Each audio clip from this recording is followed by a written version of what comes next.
दोस्तों, क्या आपको पता है कि एक लड़के की मौत और बॉक्स का राज रियलिटी में 1940 की असली वॉर हिस्ट्री से जुड़ा है। हम देखेंगे कैसे विक्ट्री ने एक मौत के पीछे छुपी पूरी जियोपॉलिटिक्स को एक्सपोज कर दिया। एक ऐसी शिप जहां 11 बच्चों का खून हो जाता है केवल एक पुरानी प्रोफेसी को पूरा करने के लिए।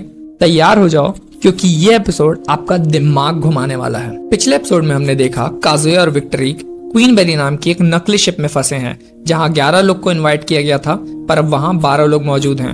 मतलब कातिल उनके बीच ही है।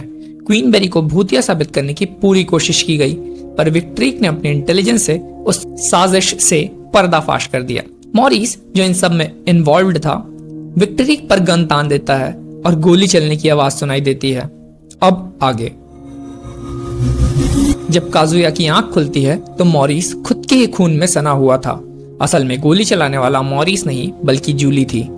मॉरिस की अब मौत हो चुकी थी।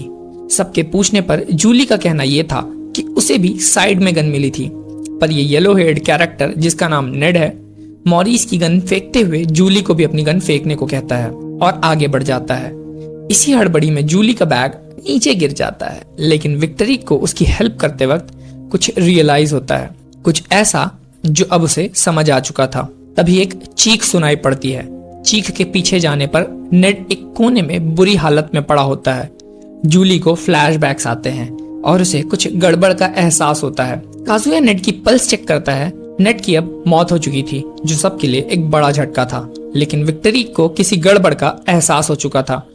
वो तुरंत काजुया को वापस आने को कहती है। इस मोमेंट पर काजुया उसके बिहेवियर में चेंज महसूस कर सकता था, पर उसे समझ नहीं आ रहा था। पर विक्ट्री की वो बात मान लेता है। विक्ट्री काजुया और जूली को वहां से जल्दी भागने को कहती है।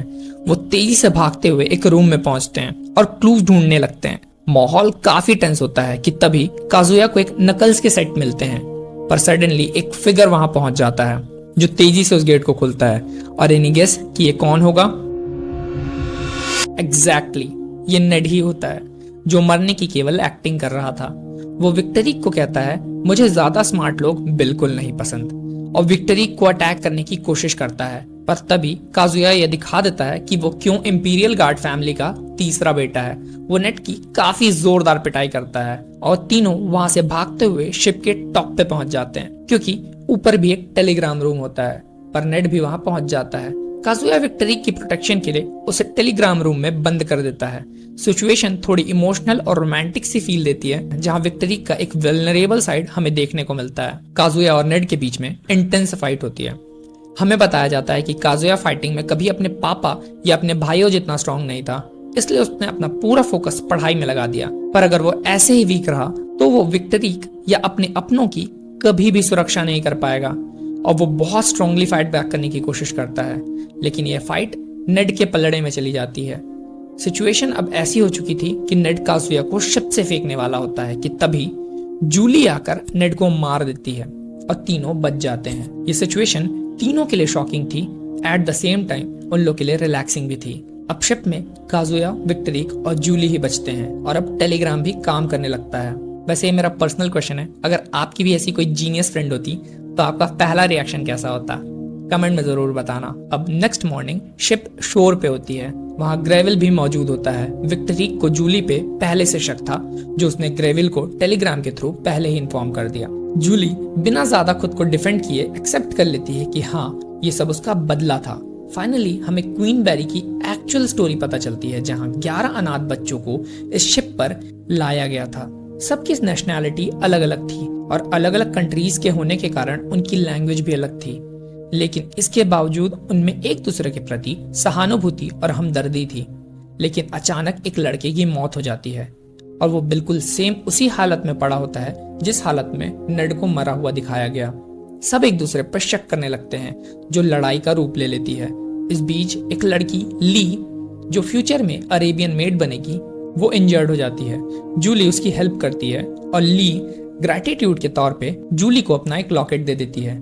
जूली को ऐसा एहसास होता है ऐसी मुश्किल भरी भीड़ में भी उसे कोई दोस्त मिल गया हो। पर 11 बच्चों में सिर्फ 5 ही बच पाते हैं, और वो होते हैं अमेरिका, फ्रांस, इटली, सोविल और इंग्लैंड के बच्चे।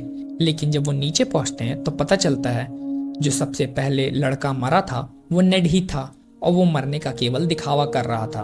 और वो हंसते हुए उनको ये कहता है कि तुम खरगोश थे और मैं था हंटिंग डॉग। और वहाँ वही लोग होते हैं जो आज के डेट में क्वीनबेरी पे इनवाइट किए गए थे। और तभी वहाँ वो भविष्यवाणी करने वाली रॉक्सीन भी पहुंच जाती है और एक प्रोफेसी दोबारा से दोहराती है। एक लड़के की मौत पूरी दुनिया में तबाही मचाएगी। एक हंटिंग डॉग और 11 खरगोश एक बक्से में बंद होंगे। 11 में से जो बच जाएंगे वो स्ट्रॉन्ग खरगोश बन के जिएंगे। ये बात बच्चों के दिमाग में गहरा असर पैदा कर देती है। जूली बताती है कि सालों तक वो ये बात भूल नहीं पाई और इसीलिए वो अपनी कमाई की सारी सेविंग्स क्वीनबेरी का रेप्लिका बनाने में लगा दी ताकि वो बदला ले सके। विक्ट्री एक बड़ा राज खोलती है कि क्वीनबेरी का इंसिडेंट 1914 में होना कोई महज इत्तेफाक नहीं था। इस एनिमे में वर्ल्ड वॉर 1 का एक कल्चरल रेफरेंस लिया गया था। भविष्यवाणी में बोला गया था कि एक लड़के की मौत से पूरी दुनिया में तबाही मच जाएगी। 1940 में ऑस्ट्रेलिया के प्रिंस फ्रांस फर्डिनेंड की भी सारायेवो में मौत हुई थी और उसकी वजह से जुलाई क्राइसिस नाम का एक बड़ा क्राइसिस हुआ था जो देखते ही देखते वर्ल्ड वॉर बन गया था। प्रेडिक्शन में एक बॉक्स का जिक्र था जिसमें एक हंटिंग डॉग और 11 खरगोश होंगे। 11 में से 5 खरगोश बच जाते हैं और हंटिंग डॉग को सबसे ज्यादा फायदा हुआ था। जियोपॉलिटिक्स के पर्सपेक्टिव से देखें तो कॉन्फ्लिक्ट्स में अक्सर यूएस इन्वॉल्व होता है और मेरी ओपिनियन में यहाँ हंटिंग डॉग वही था। एनीमे में डायरेक्ट यूएस को ब्लेम नहीं किया गया है, ये जस्ट मेरा ओपिनियन है। खैर थ्योरी में वापस आते हैं। बचे हुए 5 खरगोश एलाइड फोर्सेस को रिप्रेजेंट करता है, अमेरिका, फ्रांस, इटली, सोविल और इंग्लैंड। बॉक्स एक्चुअली क्वीनबेरी शिप को रिप्रेजेंट करता है जो इस पूरे वर्ल्ड का सिंबॉलिक रिप्रेजेंटेशन है और ये सब हायर अप से पहले ही डिसाइड करके किस्मत का नाम दे दिया जाता है। यानी हायर अप्स के लिए ये एक गेम मात्र था। मे बी हायर पावर रखने वाले लोगों के लिए आम लोगों की जिंदगी सिर्फ एक गेम जैसी होती है। इस मोमेंट में मैं थोड़ा डिसअपॉइंट हुआ। खैर, ह्यूमन एंड देयर ग्रीड।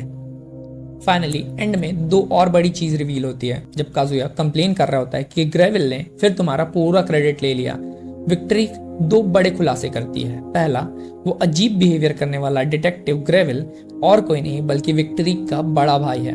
दोनों के सेम ही फादर हैं पर उनकी माएं अलग हैं। विक्ट्री की मदर असल में गवर्नमेंट के लिए एक बड़ी थ्रेट थी, इसलिए विक्ट्री को अपनी पूरी जिंदगी एक बंद कमरे में गुजारनी पड़ी और बचपन से उसे अकेले रहना पड़ा। पर अब वो कम से कम स्कूल अटेंड कर पाती है और उसके लिए वो बहुत ग्रेटफुल है। अगर उसे ज्यादा फ्रीडम मिली तो ग्रेविल और उसके लिए दिक्कत हो सकती है। ये सुनते ही काजुया इमोशनल हो जाता है और विक्ट्री से प्रॉमिस करता है कि किसी दिन वो उसे समुद्र के किनारे घुमाने ले जाएगा। विक्ट्री कहती है अब वादा कर दिया है तो मुकरना मत, और काजुया के कंधे पे सिर रखकर सो जाती है। तो कैसी लगी आपको आज की स्टोरी कमेंट में जरूर बताना। पर्सनली मुझे विक्ट्री का इंसिडेंट को वर्ल्ड वॉर 1 से कनेक्ट करना बेस्ट लगा और आप सबके प्यार के लिए बहुत बहुत शुक्रिया। मिलता हूँ आपसे नेक्स्ट वीडियो में आपके अपने ओटाकू अस्ती चैनल पे। तब तक के लिए थैंक्स फॉर वॉचिंग एंड सी या।